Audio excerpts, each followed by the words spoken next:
श्री कृष्ण जन्म कथा भागवत पुराण अनुसार भगवान कृष्ण ने कैसे अवतार लिया, कैसे जन्म हुआ।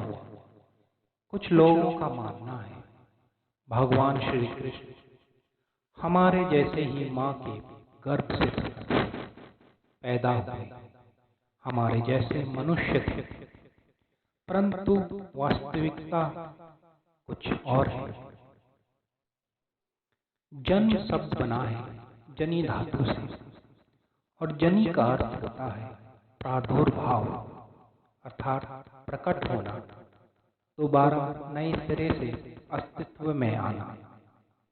जैसे हम आत्मा माँ के पेट से प्रकट होती है, हम उसे जन्म कहते हैं।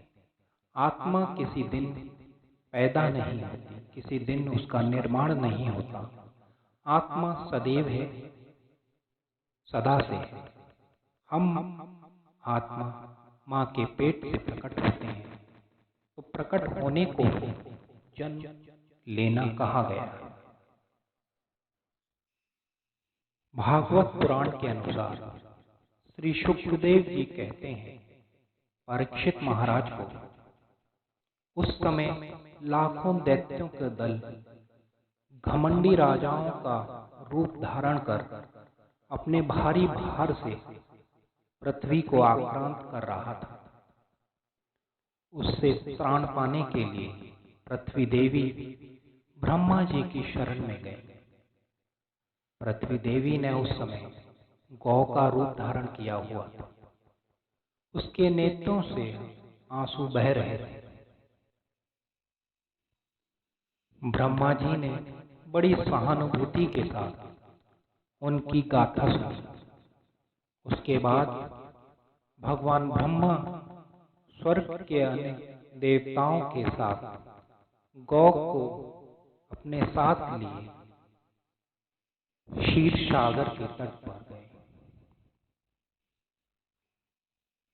क्षीर सागर के तट पर पहुंचकर ब्रह्मा जी और आदि देवताओं ने पुरुष सूक्त के द्वारा परम पुरुष सर्व अंतर्यामी प्रभु की स्तुति करते करते ब्रह्मा जी समाधिस्थ हो गए।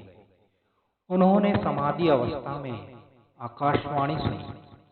इसके बाद जगत के निर्माण करता ब्रह्मा जी ने देवताओं से कहा, देवताओं, मैंने भगवान की वाणी सुनी है, तुम लोग भी उसे मेरे द्वारा सुनो और वैसा ही करो। उसके पालन में विलंब नहीं होना चाहिए। भगवान को पृथ्वी के कष्टों का पहले ही पता है। वे ईश्वरों के भी ईश्वर हैं, अथा अपनी काल शक्ति के द्वारा पृथ्वी का भार हरण करते हुए वे जब तक पृथ्वी पर लीला करें, तुम लोग अपने अपने अंशों के साथ यदुकुल में जन्म लेकर उनकी लीला में सहयोग करो। यहाँ ध्यान देने योग्य है, पुराणों में सदैव भगवान श्री विष्णु के लिए ही प्रयोग में लाया गया है। फिर गोपियों और राधा जी ने जन्म ग्रहण किया। फिर भगवान ने अपनी योगमाया शक्ति को बुलाया और भगवान शेष अर्थात बलराम जी का जन्म हुआ। यह ध्यान रहे कि भगवान के सभी कार्य योगमाया के द्वारा ही होते हैं। योगमाया की वजह से ही हमको श्री कृष्ण की माया के दर्शन होते हैं और उनके अधीन ही हमें श्री कृष्ण बालक रूप में नजर आते हैं, परंतु वास्तविकता कुछ और ही है। भगवान भक्तों को अभय प्रदान करने वाले हैं। वे सर्वत्र रूप में व्याप्त, उन्हें कहीं आना जाना नहीं। इसलिए वे वासुदेव जी के मन में अपनी समस्त कलाओं के साथ प्रकट हो गए। उनमें विद्यमान रहने पर भी अपने को अव्यक्त से व्यक्त कर दिया। भगवान की ज्योति को धारण करने के कारण वासुदेव जी सूर्य के समान तेजस्वी प्रतीत होते थे। उन्हें देखकर लोगों की आंखें चुंधिया जाती। कोई भी अपने बल वाणी प्रभाव से उन्हें दबा नहीं पाता। भगवान के उस ज्योतिर्मय अंश को, जो जगत का परम मंगल करने वाला है, वासुदेव जी के द्वारा आधान किए जाने पर देवी देवती ने ग्रहण किया। जैसे पूर्व दिशा में चंद्रदेव धारण रहते हैं, वैसे ही शुद्ध सत्व संपन्न देवी देवकी ने विशुद्ध मन से सर्वात्मा आत्मस्वरूप भगवान को धारण किया। जब भगवान वासुदेव जी के मन में गए, उसके बाद देवकी जी के मन में गए।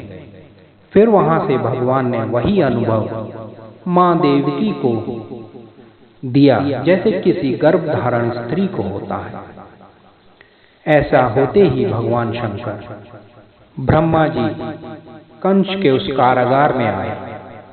उनके साथ अपने अपने अनुचरों के सहित समस्त देवता और नारद ऋषि भी आए। सभी श्री हरि की स्तुति करने लगे, जिसे आज लोग देव की गर्भ स्तुति के रूप में जानते हैं। ध्यान रहे कि भगवान का शरीर हम मनुष्यों के शरीर के समान नहीं है और माया के गुणों से अधीन भी नहीं है। इस बारे में श्री कृष्ण दिव्य शरीर के बारे में भागवत पुराण में लिखा गया है। सुखदेव जी परीक्षित महाराज से कहते हैं, अब समस्त शुभ गुणों से युक्त बहुत सुहाना समय आ गया है। रोहिणी नक्षत्र था।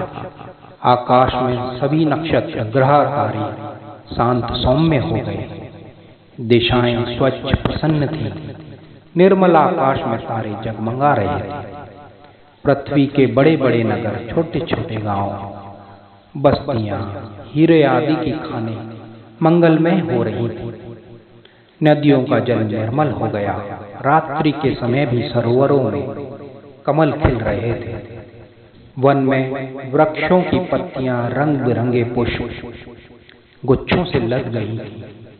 कहीं पक्षी चहचहा रहे थे तो कहीं भौरे गुनगुना रहे थे। संत पुरुष तो पहले से ही चाहते हैं कि असुरों की बढ़ोतरी ना हो पाए। अब उनका मन सहसा प्रसन्नता से भर गया।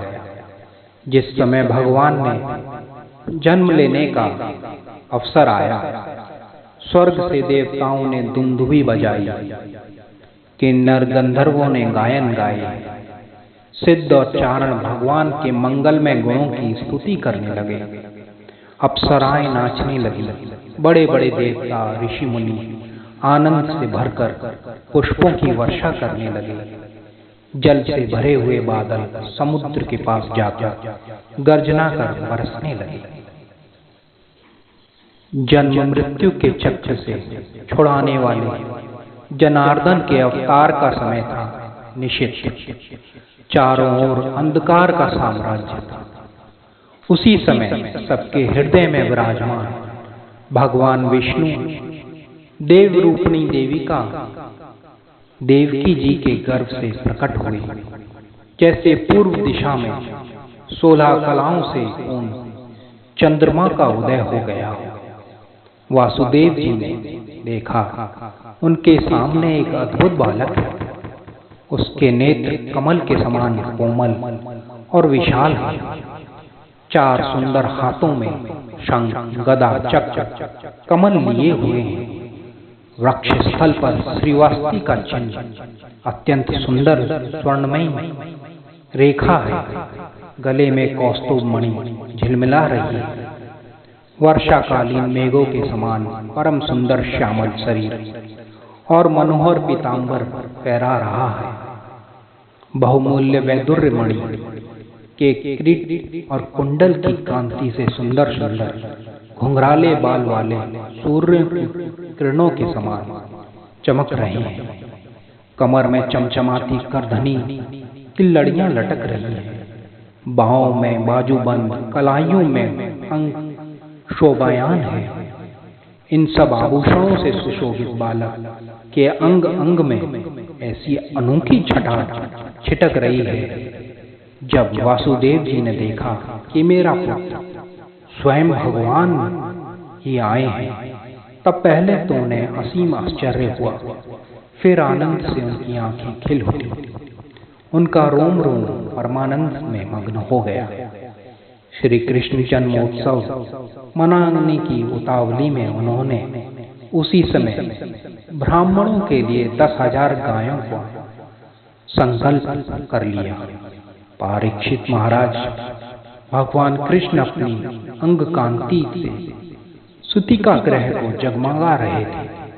जब वासुदेव जी को यह निश्चय हो गया कि यह तो परम पुरुष परमात्मा ही है, तब भगवान का प्रभाव जान लेने से उनका सारा भय जाता रहा।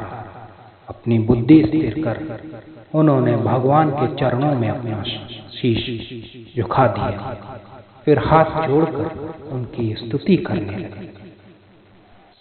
प्रथम वासुदेव जी ने भगवान विष्णु की स्तुति की, फिर माता देवकी ने भगवान विष्णु की स्तुति की।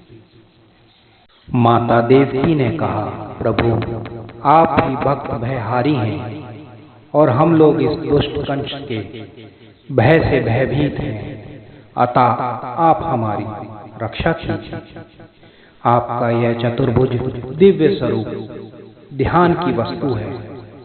इसे केवल मांस मज्जा युक्त शरीर नहीं समझना चाहिए। देह अभिमानी पुरुषों को आपके सामने यह रूप प्रकट ही नहीं होना चाहिए। माता देवकी ने आगे कहा, विश्वात्मन आपका यह रूप अलौकिक है। आप शंख चक्र गदा कमल की शोभा से युक्त अपना यह चतुर्भुज रूप छिपा लीजिए। प्रलय के समय आप में से संपूर्ण विश्व को अपना शरीर में वैसे ही स्वाभाविक रूप में धारण करते हैं, जैसे कोई मनुष्य अपने शरीर में रहने वाले छिद्र रूप आकाश को धारण करता है। वही परम पुरुष परमात्मा आप मेरे गर्भवासी हुए हैं। यह आपकी अद्भुत मनुष्य लीला नहीं तो और क्या है। माता देवकी के कहने का तात्पर्य है कि महाप्रलय में अनंत कोटि ब्रह्मांड भगवान के महोदार पेट में रहता है। वो भगवान अब मेरे गर्भ में आए हैं, ये मैं जान गई। फिर भगवान ने वासुदेव देवकी के पूर्व जन्मों की कथा कही और उन्हें इसका बोध कराया। भगवान ने कहा, मैंने तुम्हें अपना यह रूप इसलिए दिखलाया है कि तुम मेरे पूर्व अवतारों का स्मरण हो जाए।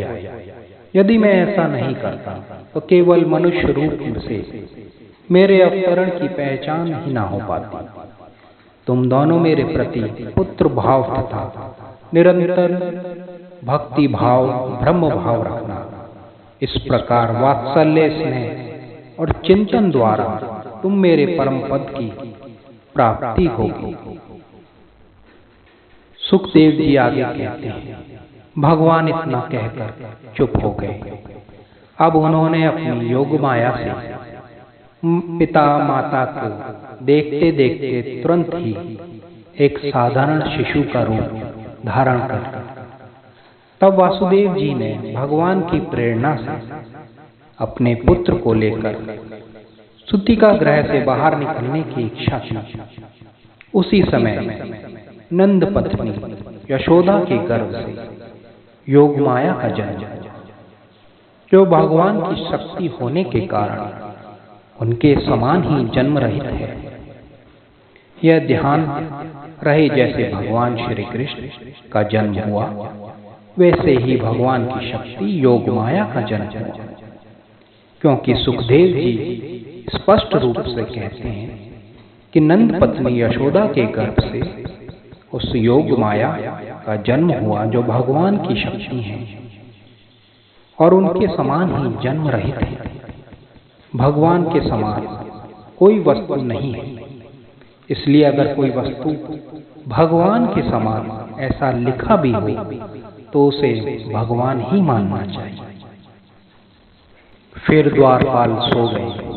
वासुदेव जी श्री कृष्ण को यमुना पार करा यशोदा जी की पुत्री योगमाया से बदलकर वापस कंस के कारागार में आ गए।